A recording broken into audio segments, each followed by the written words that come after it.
In 1808, when Napoleon Bonaparte sent 118,000 soldiers across the Pyrenees into Spain, he imagined they would be welcomed. With my banner bearing the words liberty and emancipation from superstition, he said, I shall be regarded as the liberator of Spain. Napoleon was convinced that the Spanish people would rise up in a revolution and that he would be acclaimed. He was completely mistaken about the Spanish mentality. Napoleon could never imagine that some people loved their countries as much as he loved his own. It was a failing compounded by arrogance and pride that would bring about his downfall.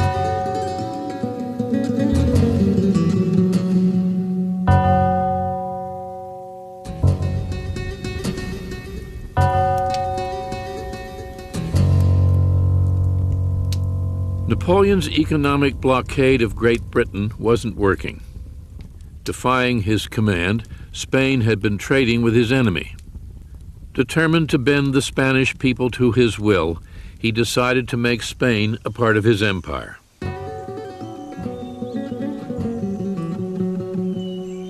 L'Espagne, à cette époque, était dans un état d'avancement. Spain at that time was far behind all the other countries in Europe. Napoleon considérait un petit peu Napoleon considered the Iberian Peninsula another world, comme des gens des âges obscurs, with people from the Dark Ages, dominated by clergy, according to Napoleon, who were illiterate, ignorant, and fanatical. He thought that there would be no resistance whatsoever. On May 2nd, the Spanish people rose up against the French army in Madrid.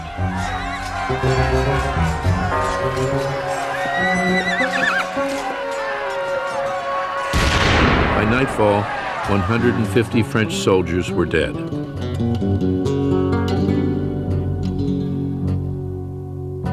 The French retaliated.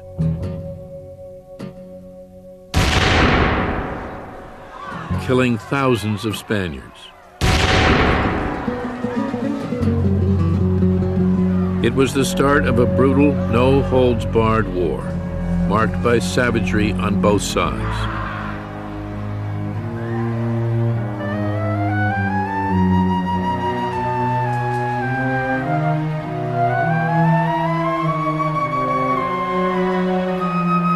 The French tortured and mutilated their prisoners. The Spanish did the same.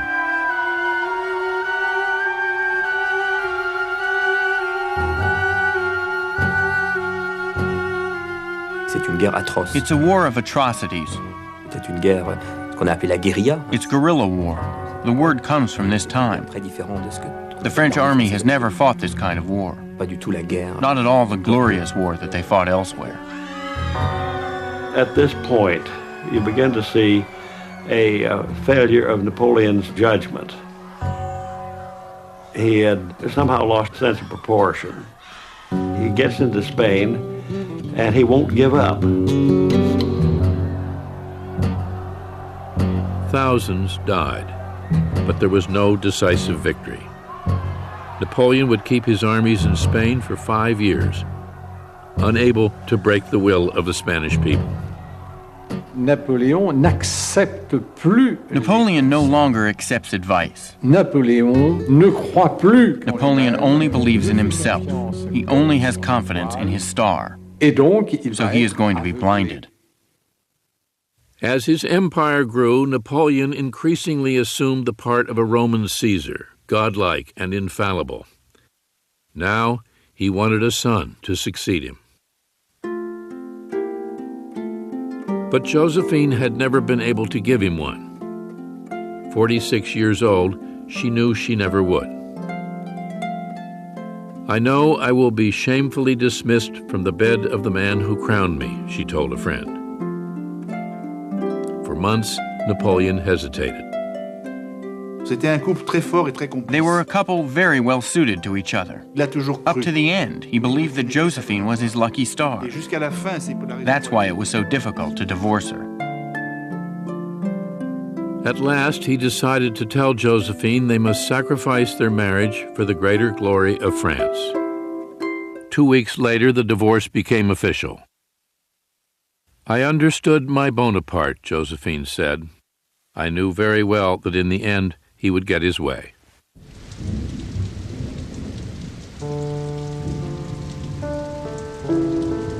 Josephine went at once to Malmaison. The next day, Napoleon came to see her in the driving rain.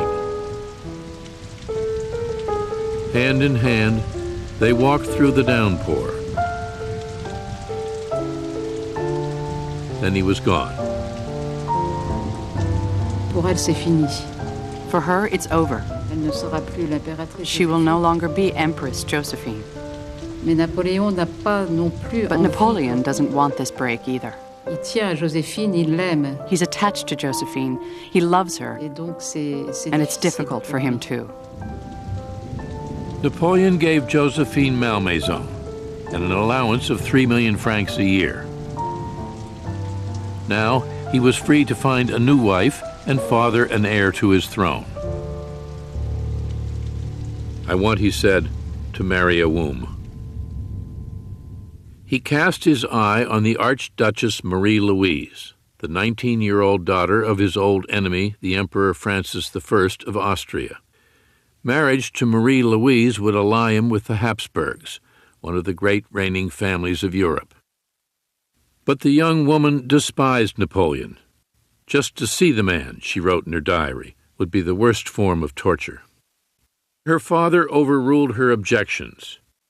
Marriage with Napoleon, he told her, would bring Austria peace and an alliance with the most powerful country in Europe. Brought up to obey, the 19-year-old girl said goodbye to her family and headed toward France. On April 2nd, 1810, Emperor Napoleon Bonaparte married the Archduchess Marie-Louise, with all the extravagant display befitting the joining of two empires.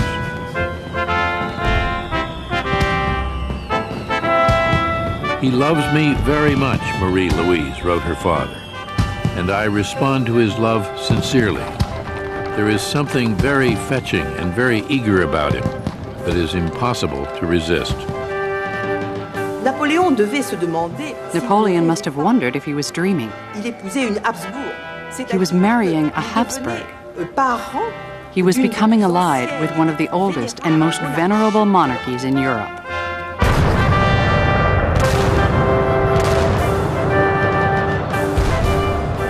Just 1 year after their marriage, the thunder of cannon brought all of Paris to attention. Marie-Louise had given birth to a baby boy.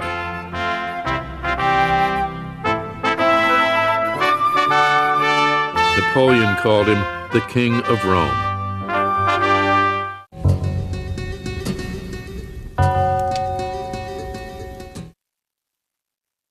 With a son and a devoted wife, Napoleon seemed transformed. He became a doting father and a loving husband. 42, his stomach swelling into a paunch, Napoleon was growing soft. "Late hours, hardship, war are not for me at my age," he told an aide. "I love my bed, my repose, more than anything. But I must finish my work." In 1811, there was still plenty to do. The bloody war in Spain continued. Britain remained a stubborn enemy, and now a new war threatened.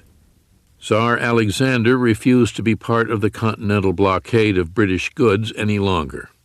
Napoleon's edict barring trade with Great Britain was ruining the Russian economy. Tensions quickly escalated. Every attempt to negotiate failed. In the spring of 1812, ignoring the advice of his closest advisors, Napoleon invaded Russia. Never in living memory had so large an army been assembled. Italians, Poles, Germans, French.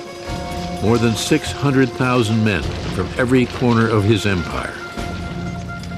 Napoleon prophesied that the war would be over in 20 days. an army of 600,000, it would seem to be absolutely irresistible, no matter what happened. He'll simply pour in enough men to overwhelm the Russians, force them to engage in battle, and defeat them.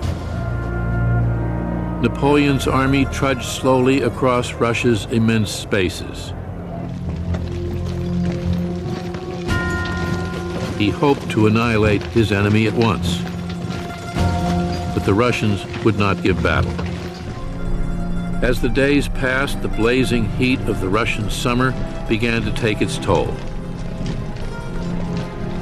Soldiers fell out from exhaustion, sickness, and desertion, thousands every day. After 2 months, before Napoleon had fought a single battle, 150,000 soldiers were out of action. At last, with summer ending, the Russians turned and faced their enemy at the crossroads village of Borodino. Moscow, the holy city of Russia, was at stake.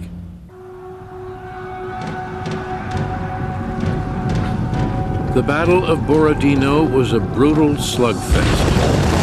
Napoleon threw his enormous army at the Russians in a frontal assault, showing little of his old strategic subtlety.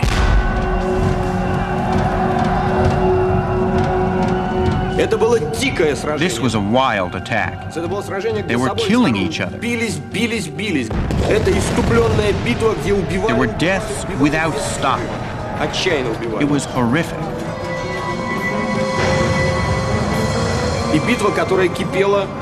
The battle began at 6:30 in the morning and lasted until 3 in the afternoon. At that point, both armies were exhausted. The Russians fought the Emperor's armies to a standstill. The next day, they withdrew, leaving Napoleon proclaiming victory.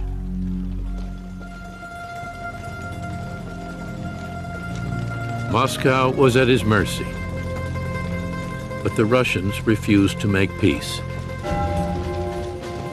As Napoleon's army entered the city, he found it almost deserted. That night, Moscow began to burn. Mountains of red, rolling flames, Napoleon recalled later, like immense waves of the sea. Oh, it was the most grand, the most sublime, and the most terrifying sight the world ever beheld. The Russians burned Moscow themselves. And when Moscow went up in flames, this was the worst blow to Napoleon's army. Napoleon couldn't stay in Moscow.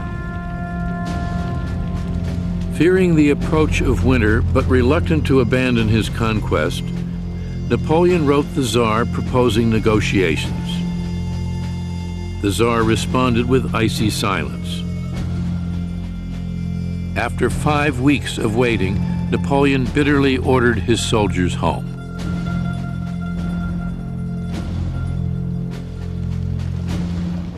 On October 19th, he led his men, laden with spoils, out of Moscow through the gate of Kaluga. It was a warm fall day.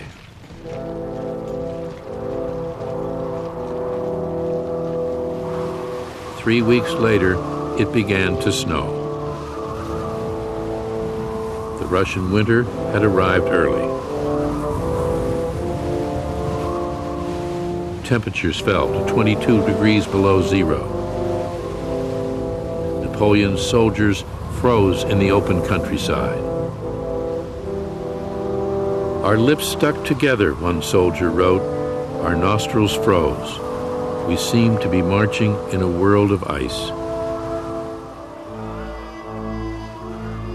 Food ran out. Horses died by the thousands. Hungry soldiers quarreled over the horseflesh. They were fighting starvation, cold, fatigue, disease, and the Cossacks. The Cossacks harried Napoleon's flanks, tearing at his army as if it were a wounded animal. The army is being eaten away because it is being attacked on all sides. So the army fell apart, little by little. The French army no longer existed as a fighting force.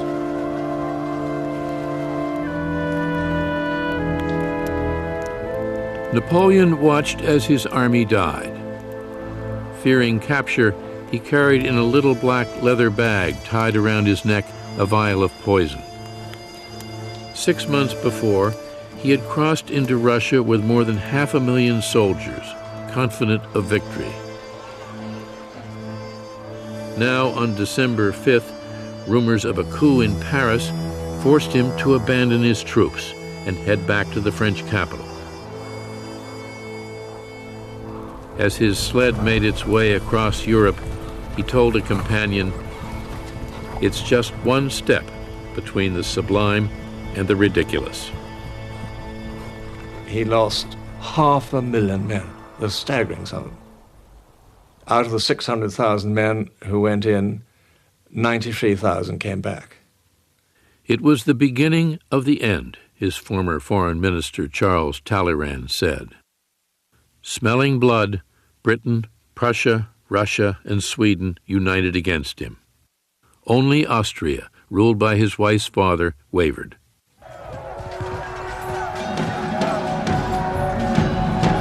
Clinging to the hope that one decisive battle could turn his luck around, Napoleon rallied France for yet another campaign in Central Europe. He just was fighting here, fighting there, fighting the next place, hopelessly outnumbered. Could never win, but still fighting like mad. In the fall of 1813, the Allies caught Napoleon at Leipzig, where they outnumbered him 2-1, and punished his armies in a bruising battle that lasted 3 days. The legend of Napoleon's invincibility was over. His armies were now in retreat everywhere in Europe. A year ago, he said, the whole of Europe was marching alongside of us. Today, the whole of Europe is marching against us. In 2 months, he lost 400,000 men. Still, he fought on. There was nothing left to do but fight, he said. Yet every day, our chances grew smaller and smaller.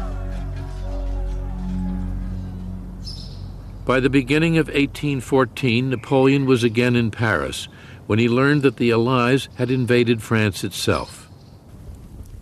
Fearing the worst, he began burning his private papers. Even Austria, led by Marie Louise's father, Francis I, had come in for the kill. "Don't worry," Napoleon told his wife and son. "We shall beat Papa Francis. Trust me." On the morning of January 25th, they said goodbye. He would never see his wife or his son again. In a last desperate campaign fought across France, Napoleon displayed all of his old brilliance. But 85,000 Frenchmen stood no chance against 350,000 Allies. On March 31st, 1814, the Allies marched down the Champs-Élysées. The war was all but over. Now, even his own marshals turned against him. When he prepared to summon what remained of his army to march on Paris, they refused to fight any longer.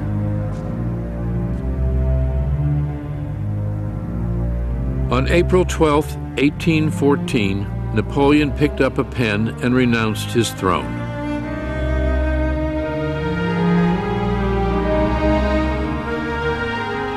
His Majesty appeared to be entirely crushed, his secretary wrote. His agitation was often so great that, without being aware of it, he tore at his leg with his nails until the blood flowed.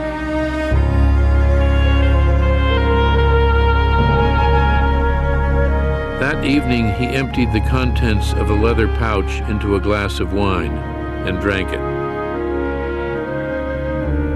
poison failed to kill him. He would live to see everything he had won taken from him. "My father arrived hours ago," Marie-Louise wrote him 2 days later. "He will not let me come to you or see you. I am so sad I don't know what to tell you. I kiss you, and I love you with all my heart."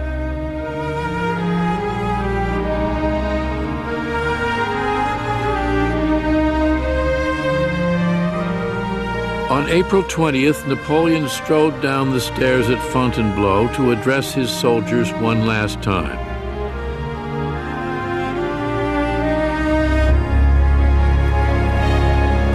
"Goodbye, my children. I am leaving. Do not grieve over my fate. I would like to press all of you close to my heart. Let me at least embrace your banner." Then he took a regimental flag in his hands and pressed it to his lips. "Let this kiss," he said, "resonate in the hearts of all my soldiers. Farewell once again. Let this last kiss enter into all your hearts."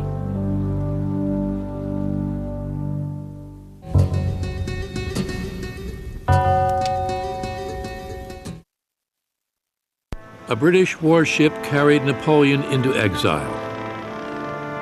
Just 45 years old, he had won, then lost an empire.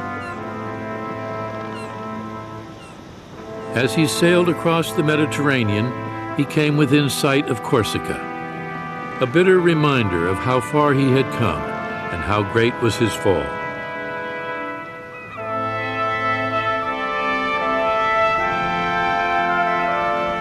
He was given a villa perched on a hillside 100 feet above the sea. Still a sovereign, this would be his new palace, where he was expected to spend the rest of his life. Stripped of his old rank and title, he was granted a new one, Emperor of the Isle of Elba. When Napoleon arrives on the island of Elba, his first reaction is one of despair, depression, sadness. But he gets over it quickly, and he's able to regain the two aspects of his personality, work and action. He starts taking care of the island of Elba as though it were a great country. He set up a miniature court, complete with a grand marshal, ministers of the treasury and war, and even a flag of his own devising. He planted olive and mulberry trees, paved the streets, organized a regular collection of garbage, and let it be known that his subjects, the island's 13,000 peasants, should sleep no more than 5 in a bed. He still had a lot of genius and ability left in him, but it must have been boredom personified.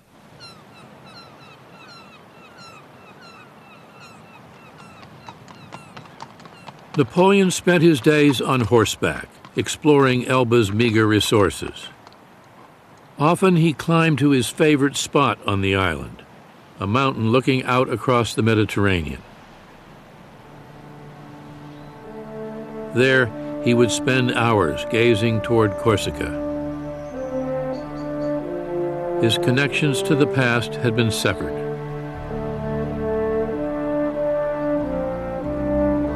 When he learned that Josephine had died at Malmaison, he did not leave his room for 2 days.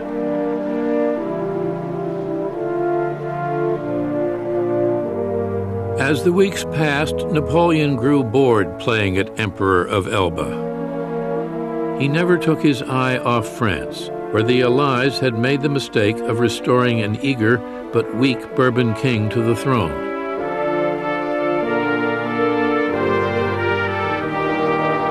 King Louis XVIII had neither Napoleon's charm or charisma.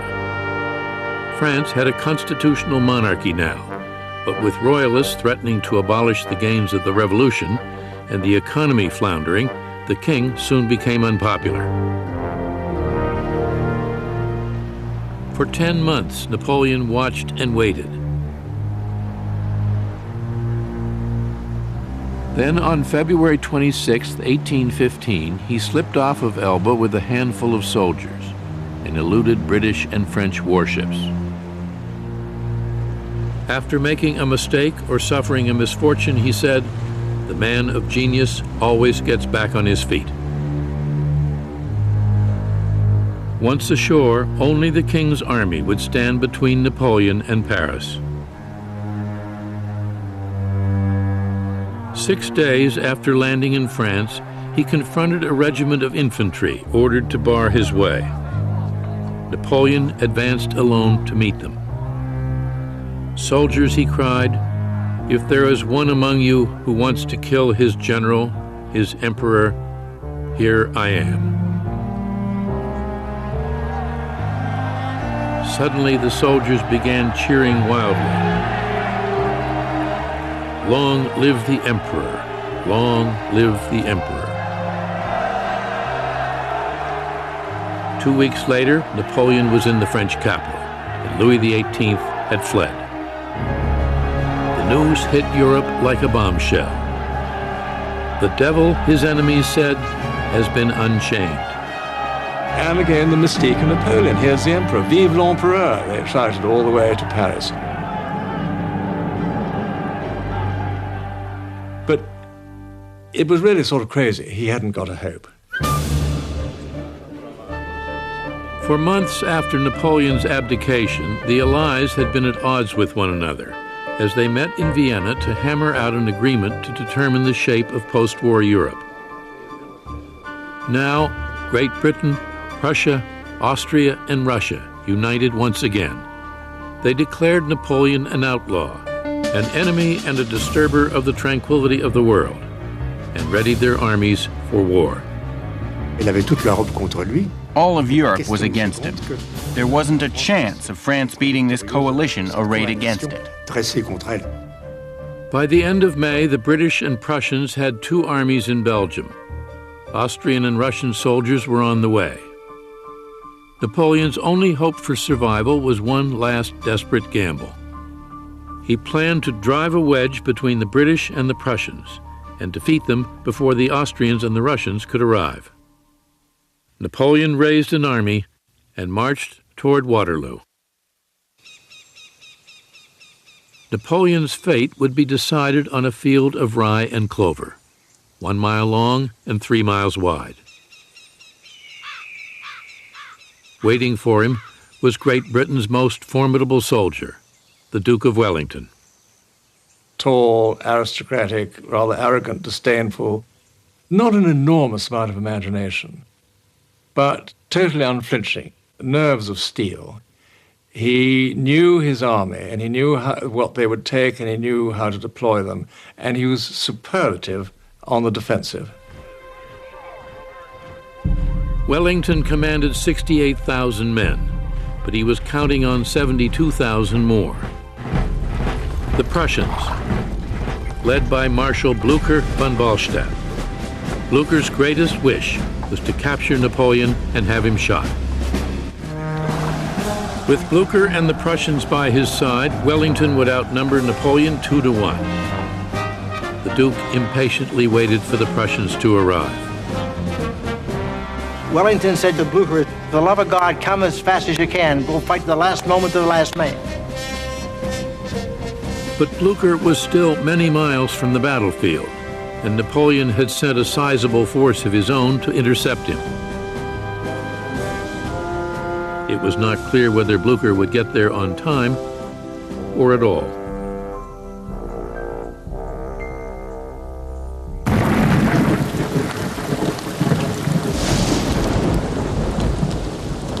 The night before the battle, soldiers on both sides caught what sleep they could under a heavy downpour.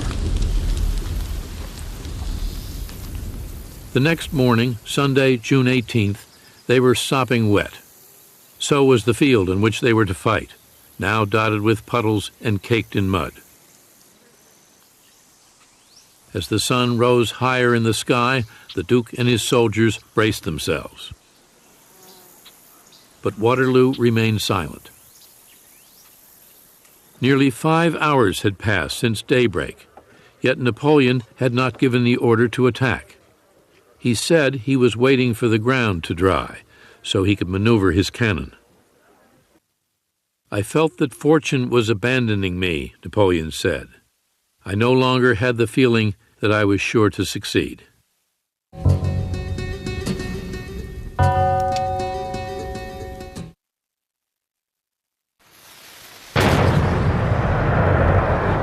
Finally, at 11:30, Napoleon's artillery opened fire. His battle plan was simple. Wellington's men occupied the outlying farm buildings on both flanks and the crest of a ridge in the center. To break them, Napoleon ordered no elaborate maneuvers. He would stake everything on a massive frontal attack. He meant to attack Wellington first, and the quicker the better. He thought Wellington would run for his ships. Then he would turn around and blast Blucher. Shortly after midday, Napoleon ordered a barrage of his most powerful cannon. 74 guns steadily lobbing cannonballs at Wellington's center. But Wellington had ordered his soldiers to take cover behind the crest of the ridge on which they stood, beyond the reach of the French guns. Napoleon's motto was never attack a man in a prepared position. But here he has no choice. He's got to get Wellington out. Napoleon's soldiers charged. The British counterattacked, driving the French back in confusion. The French cavalry was destroyed, but the English center appeared on the verge of collapse.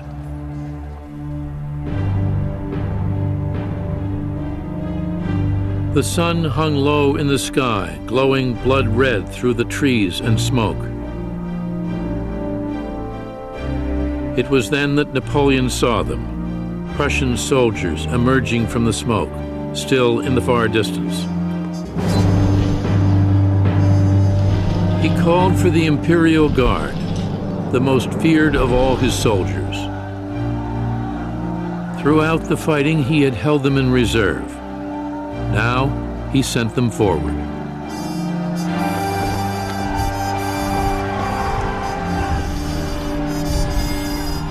They were just 40 paces away when the Duke gave the order to fire.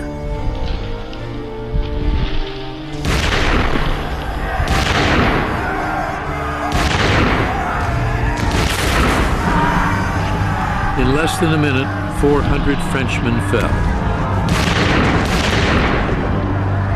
Still, the guard came on. They were absolutely magnificent and came very close. He nearly broke through the British line.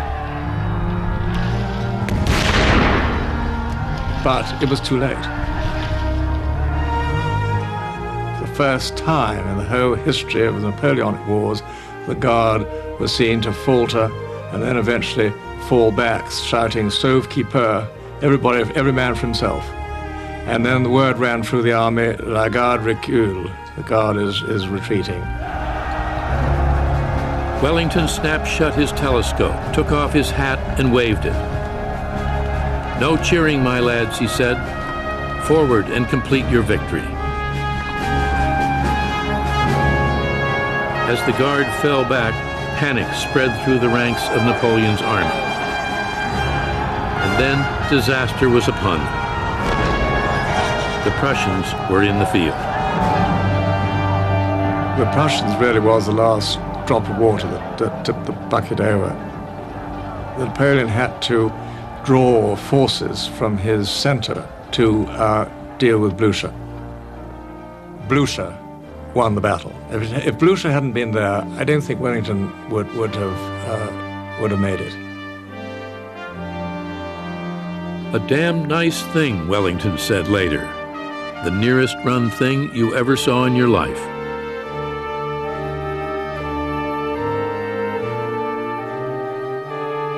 The battle had lasted less than 12 hours, a single Sunday afternoon. The field bloody with the wounded and the dead, Napoleon tried in vain to rally his men, then turned his back on the catastrophe and escaped. With all of Europe against him, Napoleon saw the futility of going on. As allied armies closed in around him, he let events run their course. On June 22, 1815, 4 days after the Battle of Waterloo, he abdicated his throne for the second time. With no hope of escape, he put himself at the mercy of Great Britain. He wished, he said, to reside in a country house near London. The British turned him down.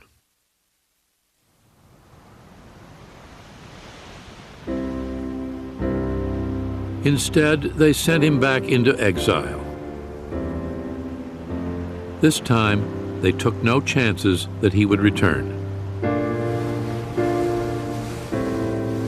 Allowing him a small group of loyal followers, they chose a far-flung outpost of their empire, a slab of volcanic rock in the South Atlantic Ocean, one of the most remote places on Earth, St. Helena. When Napoleon sees this fortress for the first time, he understands everything. He knows at this moment, this is going to be his grave.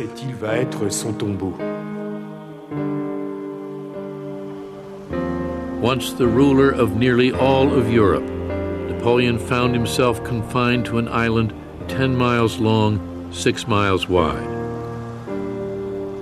It would be nice, he told an aide, to fall asleep and not wake up for a year or two. On Elba, he had at least been an emperor. On St. Helena, he was a prisoner, guarded by 2,000 soldiers and 2 ships that circled the island 24 hours a day. His final palace would be a wooden bungalow that had once been a row of cattle stalls. He was 46 years old, with nothing to do for the rest of his life but eat, sleep, and search for a way to occupy his mind. To die is nothing, he said, but to live defeated and without glory is to die every day.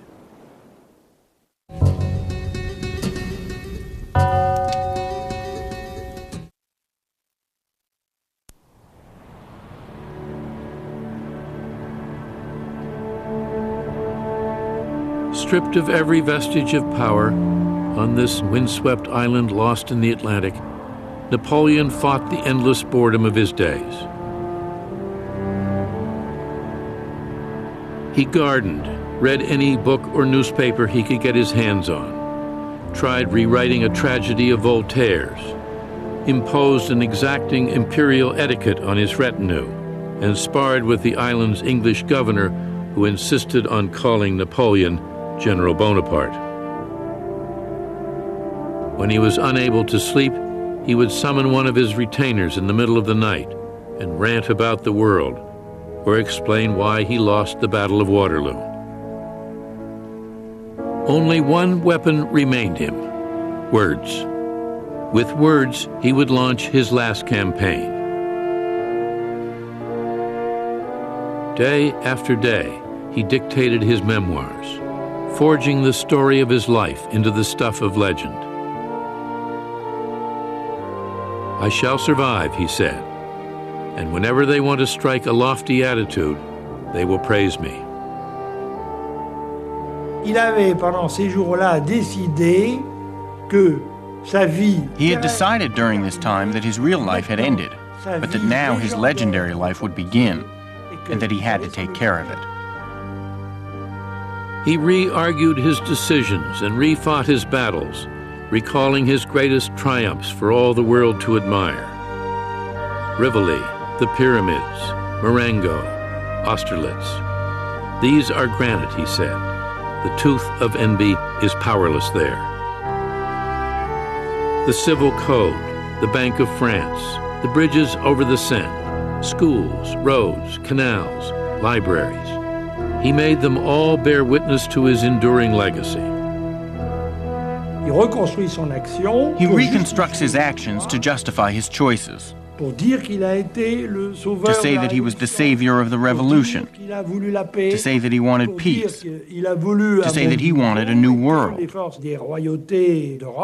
that the kings of Europe were opposed to a modern man, a man of action who was working for the good of the people.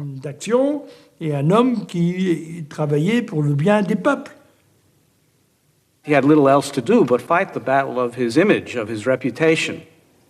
And it was an extremely successful campaign. What is conveyed in this is an individual who can accomplish so much, so very much, through determination and energy and intelligence. This is his sense of himself.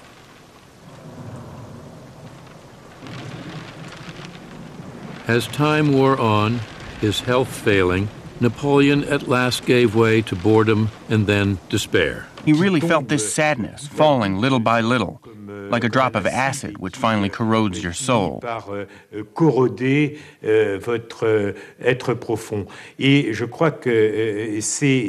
believe it was this that killed Napoleon.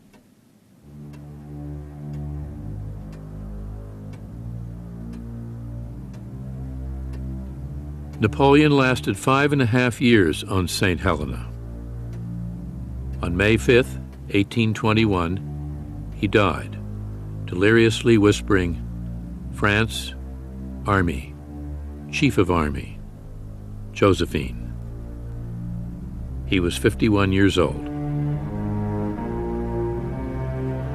As he had willed it, his life entered into the world's imagination.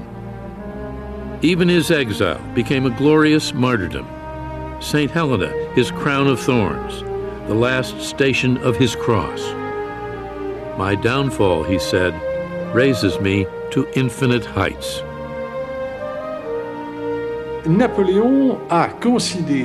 Napoleon considered it necessary to present himself as a martyr.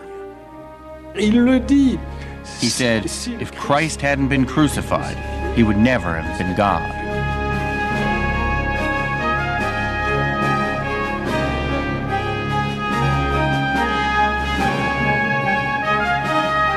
As the years passed, his story told and retold, the love of power, the tyrannical nature of his rule, and the 3 million soldiers who had died in wars that had brought him glory, did nothing to tarnish the brilliance of the legend he had created. Napoleon, through his writing, was able to create loyal, fervent followers. It's extraordinary.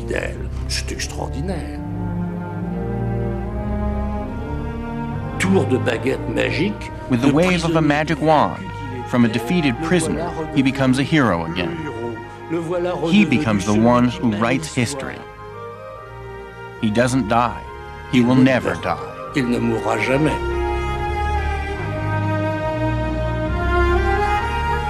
Everything on earth is soon forgotten, Napoleon said, except the opinion we leave imprinted on history. There is no immortality but the memory that is left in the minds of men.